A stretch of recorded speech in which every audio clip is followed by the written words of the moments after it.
ప్రభునందు ప్రియులైన మీకందరికీ యేసుక్రీస్తు ప్రభువారి నామంలో శుభవందనాలు తెలియజేస్తూ ఉన్నాం. ఎడారిలో సెలయేర్లు అనే దిన ధ్యానము కొరకై స్వాగతం.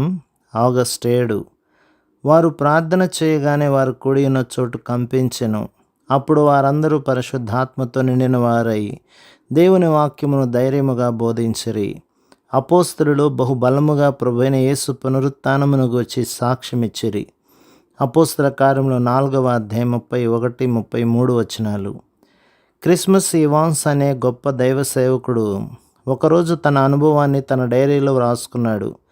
ఒక ఆదివారం సాయంత్రం అతడు ఒక ఒంటరి దారి గుండా వెళ్తున్నాడు. ఉన్నట్టుండి తన ఆత్మీయ స్థితి గురించి అతని హృదయం కలవరపడసాగింది.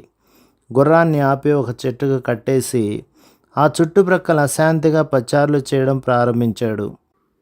తన జీవితాన్నంతటినీ ఒకసారి గుర్తు చేసుకున్నాడు. దేవుని ఎదుట దాదాపు 3 గంటల పాటు విరిగిన హృదయంతో కనిపెట్టాడు. క్రమంగా దేవుని క్షమాపణ నిండిన ప్రేమ హృదయమంతా వెల్లివిరిసింది. దేవుని నుండి ఒక క్రొత్త పరిశుద్ధాత్మ బాప్తిసం పొందాడు. సూర్యుడు అస్తమిస్తూ ఉండగా తిరిగి గుర్రం ఎక్కి తన పని మీద వెళ్ళిపోయాడు. ఆ తరువాతి రోజు ఒక మైదానములో కూడుకున్న గొప్ప జనసమూహానికి బోధించినప్పుడు గొప్ప ఉద్యమం బయలుదేరి ఆ ప్రాంతమందంతటా వ్యాపించింది. తిరిగి జన్మించిన వాళ్ళని అడగదగ్గ అతి ప్రాముఖ్యమైన ప్రశ్న ఏమిటంటే, నీవు పరిశుద్ధాత్మను పొందావా? ఆదిమ సంఘంలో ఇది ఒక కొలబద్ద. నీ జీవితంలో పరిశుద్ధాత్మ నిండిందా? నీ హృదయంలో సంపూర్ణంగా నిండిందా? ఆయన నీ మీదకి దిగి వచ్చాడా?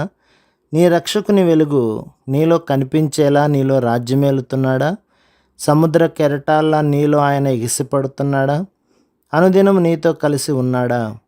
నీ బ్రతుకులో మాధుర్యాన్ని నింపుతున్నాడా?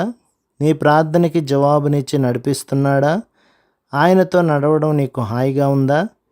నీ ముంగిట అనుక్షణము ఉంటున్నాడా? నీకు బలాన్ని ప్రసాదిస్తున్నాడా?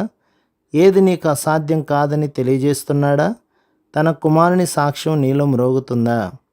నీలోని కుళ్ళుని ఆకాశపు అగ్నితో కాల్చాడా? నీ ఆలోచనల్లో ఆయన నిండాడా? ఆయన సేవ కోసం త్యాగం చేయగలవా?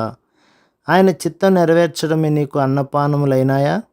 ఆయన పంపిన చోటికి పరిగెత్తుతున్నావా?